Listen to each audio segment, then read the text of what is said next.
बोलो सांचे दरबार की जय। बोलो श्री नंगली निवासी भगवान की जय।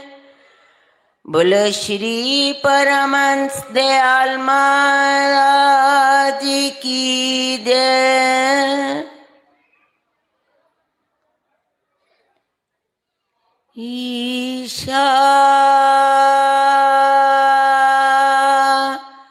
वास्यमिदं सर्वं यत्किञ्च जगत्यां जगत् तेन त्यक्तेन भुञ्जिता मा गृध्र कस्य सिद्धनम्। श्री सतगुरु देवाय नमः। श्री पूर्ण दादा गुरुदेव श्री नंगली निवासी भगवान की जिस पर कृपा होती है, जिसको वो अपनी नजरों से निहाल कर देते हैं, वे अपने आप ही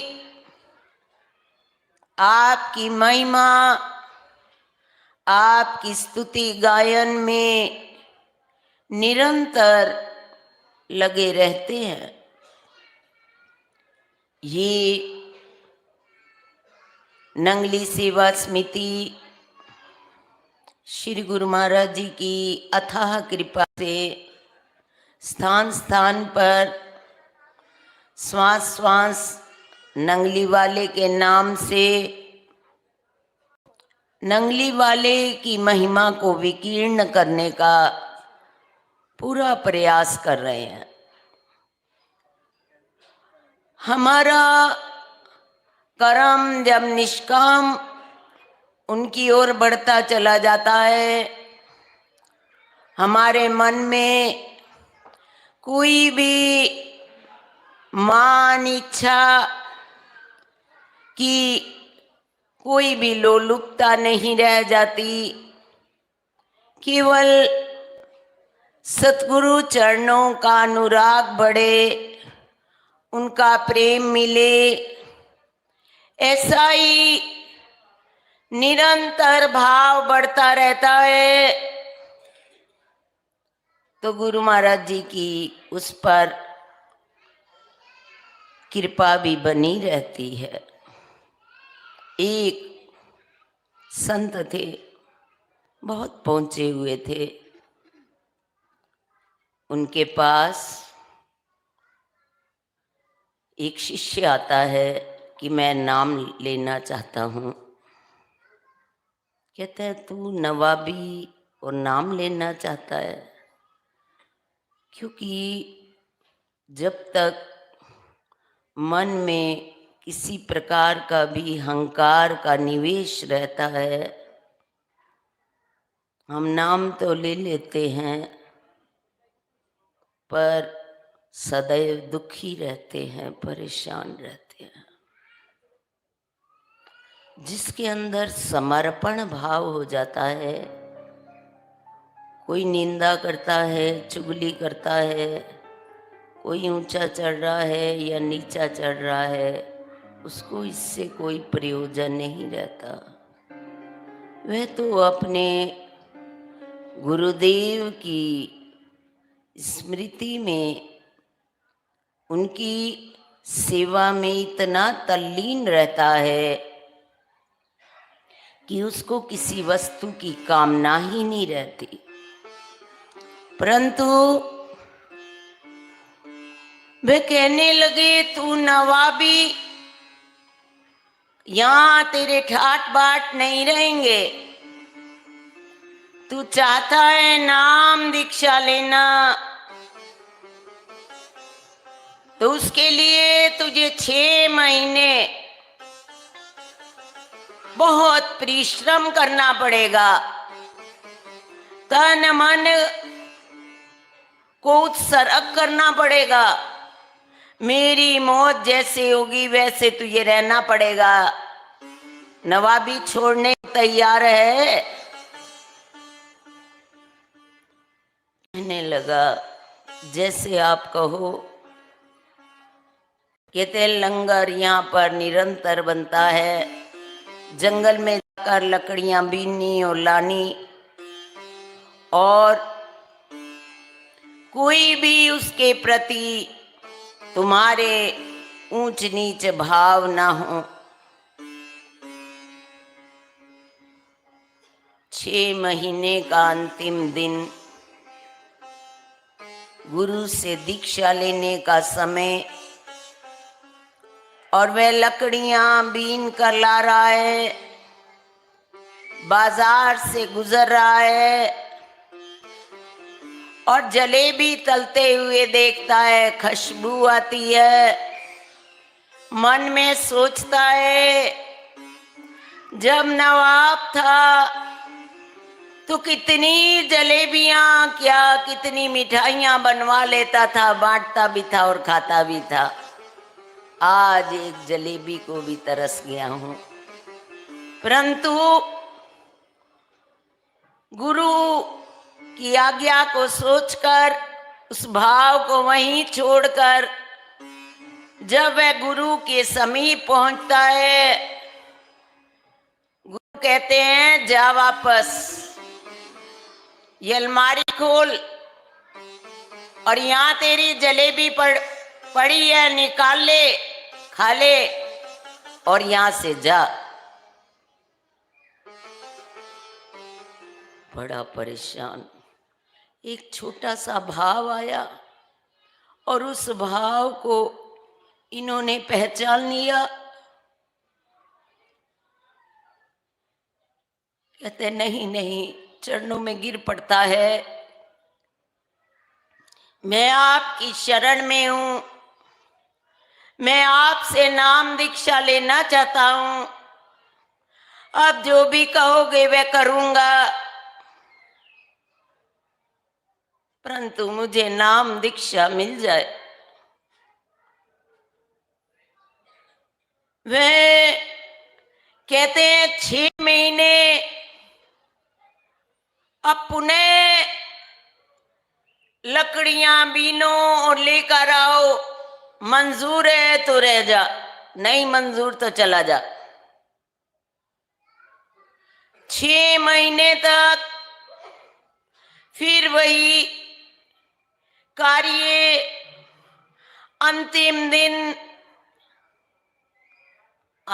दिन में फिर कचौड़ी बन रही है, देखकर मन ललचा जाता है। फिर वही भाव कि मैं नवाब था, नवाब छूटा नहीं। हम दरबार में आ जाते हैं, इस संत वेश हमारा अग्नि वेश है। इस अग्नि को धारण करके हमारी इंद्रियां, हमारी वासनाएं, हमारी तृष्णाएं वैसी की वैसी रहती हैं। तो अभी उस त्याग का भी अभिमान है। अभी हमने त्याग क्या किया? हमने वेश बदल लिया, स्थान बदल लिया, घर बार बदल लिया, मन नहीं बदला, कुछ नहीं बदला। प्राचीन काल में बहुत ही कठोर परीक्षाएं होती थी। पहुंचता है गुरु के पास और गुरु कहते हैं अलमारी खोल, खा कचौड़ी और वापस जा।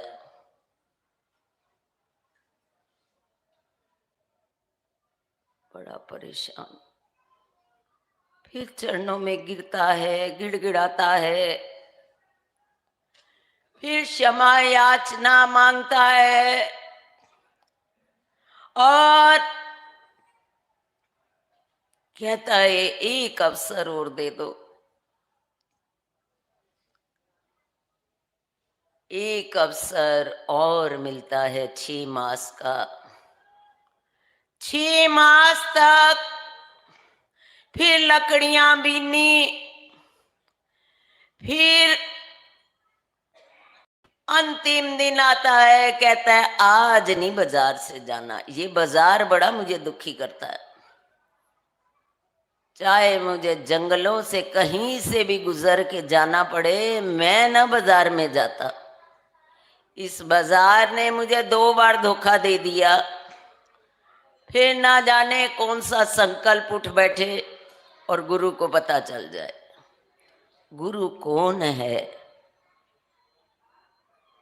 जो हमारे दिल की गहराइयों तक अंदर चला जाता है, हमें सुगति कुगति मार्ग दर्शावे। क्या हमारा मार्ग अच्छा है, क्या बुरा है, इसका ज्ञान कराता है। हम यहाँ से जब हमारी मृत्यु होनी है तो हम आत्महत्या करके यहाँ से जाएंगे, क्योंकि हमने इस आत्मा को हमने जानने के लिए मानव जन्म पाया। बाहर की आंखें बंद होंगी तो अंदर की आंखें खुलेंगी। अभी हमारी बाहर की आंखें बंद ही नहीं हो रही। हम आत्मा तक पहुंचने के लिए हमारे पास अवकाश ही कहाँ है? समय हाथों से निकला जा रहा है। समय बहुत मूल्यवान है। एक एक क्षण हमारे हाथों से चला जा रहा है। इस समय में के रहते रहते, इस तन के रहते रहते हमने उस आत्मा की पहचान कर लेनी है। उस आत्मा की आवाज को सुनना है, उस आत्मा की आवाज को मानना है। घर में भी जो व्यक्ति बच्चा होता है, माँ बाप का कहना मानता है, माँ बाप उसी पर सवाल उठाते हैं, बार बार उसी को कहते हैं। आत्मा भी 3 बार बोलती है, फिर चुप हो जाती है। व्याध मारता है, उसका रोजा है, आत्मा बोलती है मत हिंसा कर, मत हिंसा कर। आत्मा दब जाती है। प्रातः काल आत्मा उठाती है हमें ब्रह्म मुहूर्त में। हम आत्मा की आवाज को सुनते हैं, मानते हैं, तो बार बार आत्मा बोलती है। हम आत्मा की आवाज को दबा देते हैं, सुनते नहीं, आत्मा दब जाती है और एक समय घोर नरक में हमें जाना पड़ता है। हमें दुनिया महात्मा कह रही है तो हम महात्मा नहीं बन जाएंगे। हमें पाखंडी कह रही है तो बन नहीं जाएंगे। हमारी आत्मा अंदर से आवाज देती है, हम महात्मा हैं या पाखंडी हैं। आत्मा डरती नहीं है। आत्मा एकांत में हमारे साथ, दुनिया को कितना ऊंचा चढ़कर हम दिखा दें, परंतु आत्मा जरूर उसकी घोषणा करती है, हम अच्छा चल रहे हैं या बुरा चल रहे हैं। अब वहां नहीं जाता। जंगलों में फिरते फिरते फिरते दुगना रास्ता तय करते करते पाँव में छाले पड़ जाते हैं, कपड़े फट जाते हैं, और उस लक्कड़ को बीन कर जब वह गुरु के पास पहुंचता है और गुरु उसको अपने चादर बिछाकर कंठ से लगा लेता है और उसके ऊपर अपनी चादर ढक देता है और उसको अपना रूप प्रदान कर देता है। गुरु महाराज जी झूठे हैं या सच हैं? सच हैं तो बोलते हैं, हमें उनकी आवाज आत्मा से सुननी है, उसकी आवाज को पहचानना है, संघर्ष करना है। दादा गुरुदेव ने जंगलों में तप किया 18 वर्ष, श्री गुरु महाराज जी ने 13 वर्ष तप किया। हमसे कोई बात नहीं सहन होती, हमें कोई एक बात बुरा बोलता है तो हम वर्षों की बात याद रखते हैं। प्रभु कहाँ याद रहे? घर में गंदगी है, उसको बाहर फैलाते हैं, फेंक देते हैं कि ये गंदगी यहां ना रहे, कीड़े पड़ जाएंगे। संसार की बातें गंदगी हैं, उनको वहीं फेंक दे। कोई गलत चल रहा है तो वे अपने कर्म बो रहा है। वृक्ष छाया देता है, वृक्ष यह नहीं देखता कि ये चोर बैठा है मेरे नीचे, या राहगीर जा रहा है, ताश खेलने वाला बैठा है, या मजदूर थक के बैठा है, वे तो बराबर छाया दे रहा है। जो संत विटप नदी सबके कल्याण के लिए चलते हैं। वायु ये नहीं देखती चोर को नहीं देनी, संत ये नहीं देखते ये चोर है ये डाकू है। संत थे गुरु महाराज जी। वाल्मीकि डाकू को सुधार दिया। हमारे एक संत जंगल में तप करता है, वहां शेर चीते घोड़े सब एक घाट पे पानी पीते हैं। हमारा तप बढ़ाने की आवश्यकता है। हमें गुरु महाराज जी को अपने हृदय में लाने की आवश्यकता है। बहुत समय बीत गया, कुछ घड़ियां रह गई हैं, उसको संभालने। ये नाशवान जग हम चले जाएंगे तो भी ऐसे ही चलता रहेगा, कुछ गलत कुछ। भगवान कहते हैं ये मेरी सृष्टि है, इसको मेरे अनुसार देखो तो बहुत अच्छी लगेगी, तुम अपनी निगाहों के अनुसार मत देखो। इस सृष्टि को प्रभु की दृष्टि से देखते हुए, संसारिक कार्य करते हुए अपने मन को प्रभु के चरणों में जोड़ते चले जाएं। ना जाने जीवन की शाम कब आ जाए। हम तो यही चाहते हैं कि हम अस्पतालों में सुइयों से न मरे, गुरु महाराज जी की याद में, उनके तस्वर में जब निरंतर हम लीन रहेंगे, हम सदैव सुखी रहेंगे। अरे जो भगवान के प्यारे होते हैं, मुझे तेरे दर से फुर्सत ना हुई ना है ना होगी, किसी और की जरूरत ना हुई ना है ना होगी।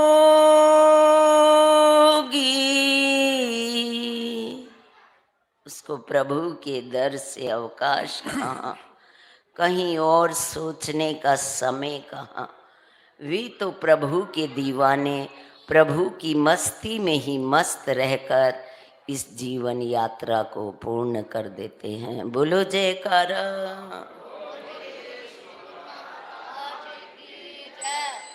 बहुत ही